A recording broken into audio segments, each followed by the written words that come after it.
Mayong tusugbog sa mga maapta ng among pagsibya, Miyerkules karon pit sa 21 sa Agosto tuig 2013. Kini si Jason Daval maghatod kaninyo og mga nagunang balita. Ug kini si Armin Garde para sa mga nagunang chika sa showbiz. Kini ang Sunstar Webcast.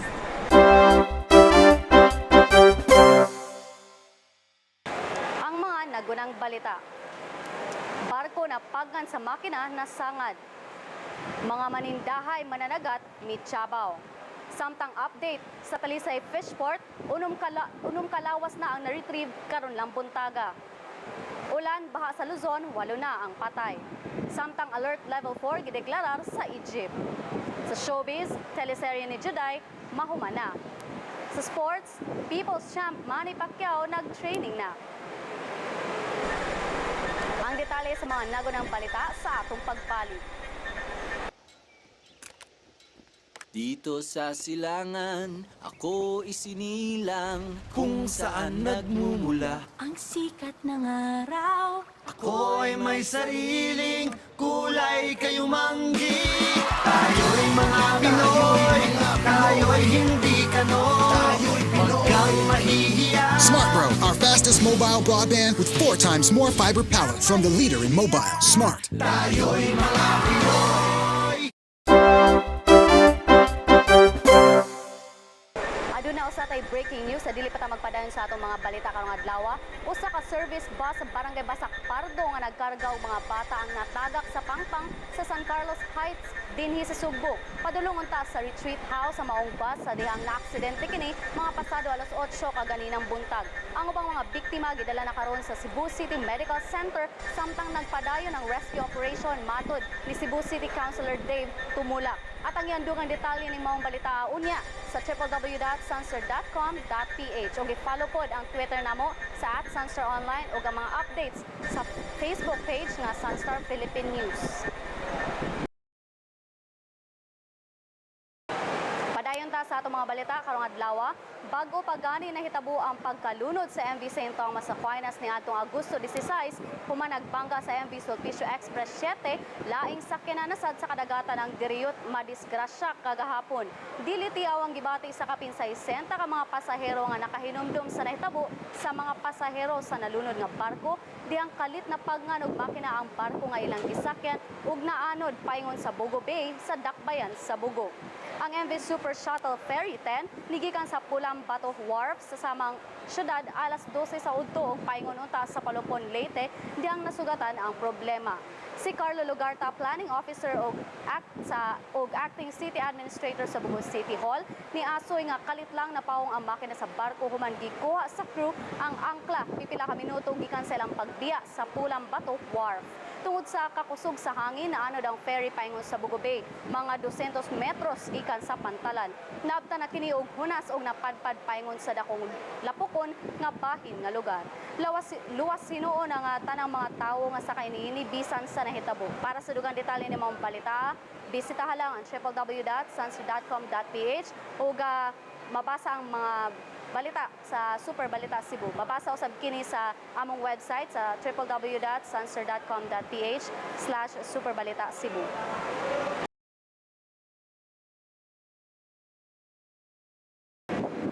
Sa laing balita, ning tsabaw ang mga fish ug seafood vendor sa Cordova kung gumikan sa pagisnab na sa mga konsumidor sa ilang mga baligya. Sa 56 ka mga stalls nga gitagana alang sa mga mamaligya ug isda sa merkado sa Cordova, tulo lang niini ang namaligya kagahapon ug wa pagiklarong halin. Niadtong wa pa mahitabo ang pagkalunod sa MV St. Thomas Aquinas human gikabangga ang MV Sulpicio Express 7 sa kadagatan sa Talisay. Niadtong Biyernes sa gabi, sayo pa sa buntag hurot na unta ang mga tinda nilang bakasi ug uban pang mga seafood. Apan tungod sa hitabo, naglisod na sila kay wanay hapit mamalit sa ilang mga tinda. Gumikan sa nahitabong epekto sa oil spill sa kadagatan sa Cordova, matod ni Mayor Adelino Sitoy nga ang uban sa mga mananagat na pugos sa pag-drive ug tricycle bisan kon ubos lang ang ilang kita. Atong tanawon ning video nga gikuha ni Dave Tangarurang kabahin sa epekto sa oil spill dinhi sa Cordova.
Sa laing balita, temporaryo nga gihunong nasab karong buntag ang search and rescue retrieval operation sa Philippine Coast Guard sa uban pang mga missing nga pasahero sa nalunod nga barko nga MV St. Thomas Aquinas kini tungod sa pagkusog sa underwater current.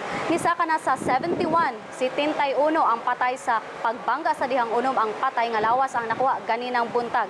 At ang iyon niya ang mao sa kato ang update dinigikan sa Talisay Fishport.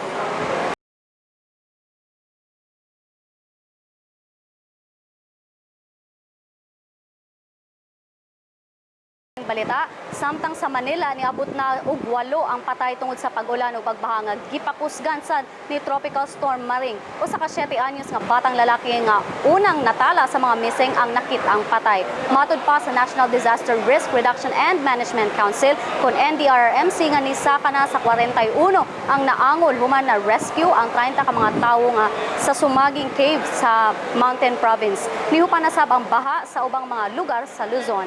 Para sa dugang detalye, bisitahan lang ang www.sunster.com.ph.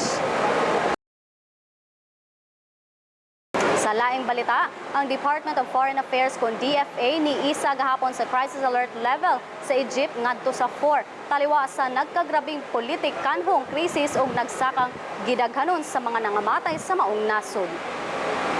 Sa usa ka pamahayag, si Foreign Affairs Secretary Albert Del Rosario nipahibaw sa pag-isa sa alert level human personal nga nibisita sa Cairo sa ikaduhang higayon sud sa duha ka mga semana. Ang crisis alert level 4 nagmando og mandatory repatriation sa tanang Pilipino nga naa sa Egypt. Si Del Rosario nihangyo sa tanang ganahan mo avail sa repatriation nga kontakon lang ang embahada sa Pilipinas sa Cairo pinaagyan ni mga numero nga makita sa inyong screen.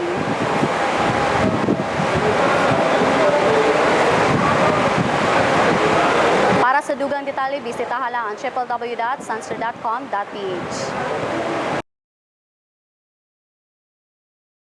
Samtang mosunod ang kapalaran, gikan sa Sunstar Super Balita.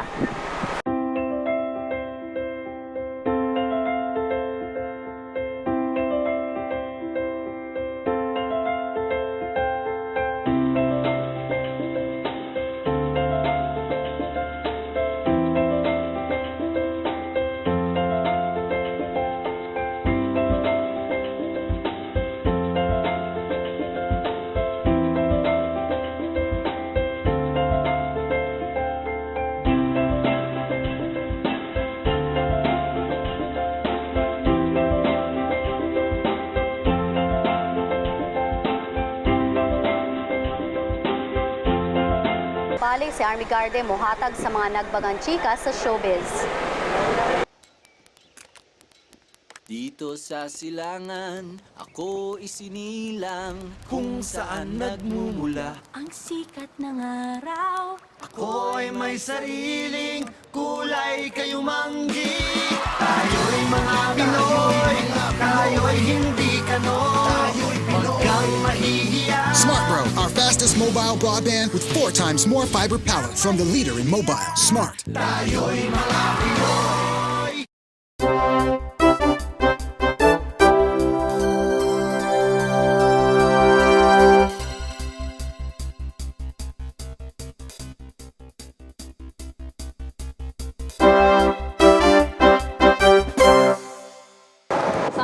showbiz balita, giauhag ni Julian Santos ang mga fans o loyal viewers sa top rating primetime series nga huwag ka lang mawawala nga atangan ang finale sa maong show. Matod pa sa soap opera queen nga daghan ang angay atangan nga mga revelations sa maong show nga dunay advocacy nga makahatag og tingog ug paglaom sa mga kababayenan sumama sa gidala niini nga character nga si Anissa. Ang finale niini matapos na karong August 23. Makita kini sa kapamilya ng puso sa primetime bida. Sa lang showbiz balita sa Hollywood, patay nang napalgan sa Los Angeles Police Department ang 29 anyos nga aktor nga si Lee Thompson Young sulod siyang gipuyan nga apartment sa Los Angeles. Nasuta sa kapulisan nga adunay samad pinusilan ang lawas sa aktor nga gituhuan nga binuhatag usab niya. Siyang nahimong bida sa Disney Channels nga salida nga The Famous Jet Jackson nga gaduna siya mga TV roles sa series nga Smallville, Scrubs ug CSI New York. Siya pod ang nagdala sa papel nga Detective Barry Frost sa Rizzoli and Isles. Para sa uban pang showbiz balita, bisitahan lang ang specials at sunster.com.ph/celebrity o i-follow pod mi sa among Twitter at Sunster Showbiz. Balik ta kang Jason Doval para sa Balitang Sports. Dito sa silangan, ako isinilang kung saan nagmumula. Ang sikat ng araw. Ako ay may sariling kulay kayumanggi. Tayo'y mga Pinoy, tayo'y hindi kanon. Huwag kang mahihiya. Smart Bro, our fastest mobile broadband with 4 times more fiber power from the leader in mobile. Smart. Tayo'y mga Pinoy.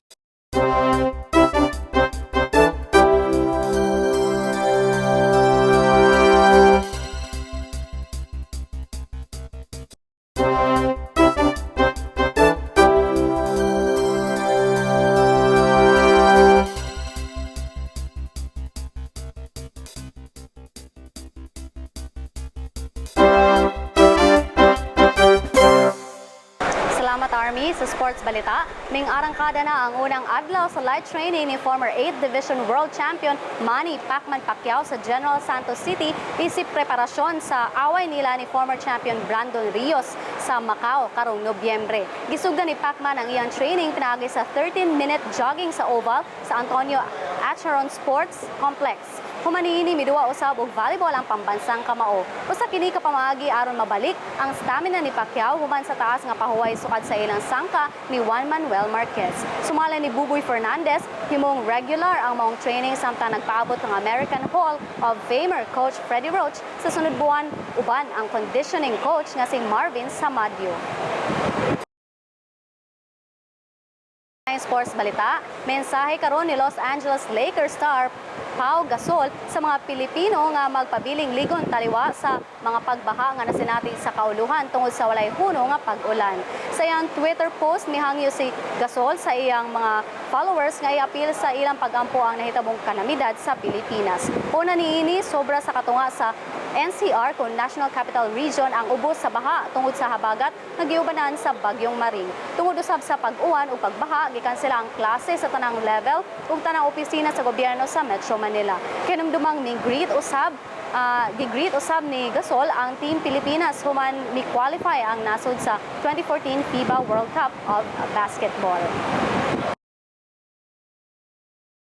Sa Lotto results, aduna na nakadaog sa Super Lotto 649 nga may premyo nga 16 milyones ka pesos. Congratulations! Samtang wala pa'y nakadaog sa Lotto 642 nga may premyo nga kapin sa 25 milyones ka pesos. At ang ibulahan karong gabi ang Grand Lotto 655 o Mega Lotto 645. Ang balor sa dolyar gikan sa Bangko Sentral ng Pilipinas, $1.43 pesos. Ug alang sa kaimtang sa panahon na atong paminawon si Oscar Tabada, gikan sa Pag-asa Mactan. Duga sa po kita ipatiyong nga nag-rin at pabiling ka siya nga naman mo sa sigila yung 3 kilometros area sila nga sa Ibrahim Patane. Kung kini may kusong hangin na 5 kilometros matatag na o naman pag-unos. Ang pag-kilometros 5 kilometros matatag na. Pag-kusong ka agad ang mo matinapit na ito sa Bisaya. Pero nga rin natin sungko, yung manguhahin sa Central Visayas pagkatihan sigamang isda o mapalulungan na kung pagkakumong nga kanitan yung mga mahilay na pagkulan yung mga kusog na hangin sa abada o kaya may makusog na pangulan karungan sa puhol. Nangalawa panahon ang masinati ato ika sa Huwebes at na sa Domingo. Makusog-kusog na hangin ika sa abagat ng kasaruan ang muros o nga itong dagat kapitayon na ini may pagkabalorot. Ikibuatas pag-ataos ka tabada. Salamat Sir Oscar. Bisan day off nimo gihatagan gyapon minimo og weather update. Maayong adlaw diha sa imong piloyanan karon. Samtang padayon usab gihapon ang atong mga updates dinhi sa nagpadayong pagpangita sa mga missing pang mga pasahero sa nalunod nga MV St. Thomas Aquinas. Para sa uban pang mga balita karong adlaw, bisitaha lang ang www.sunster.com.ph. Ug i-follow pud mi sa among ug i-like ang among Facebook page Sunstar Philippine News. Live gikan dinhi sa Talisay City Fishport, kini si Jason Doval. Ug kini si Army Garden. Ug kini ang Sunstar Webcast.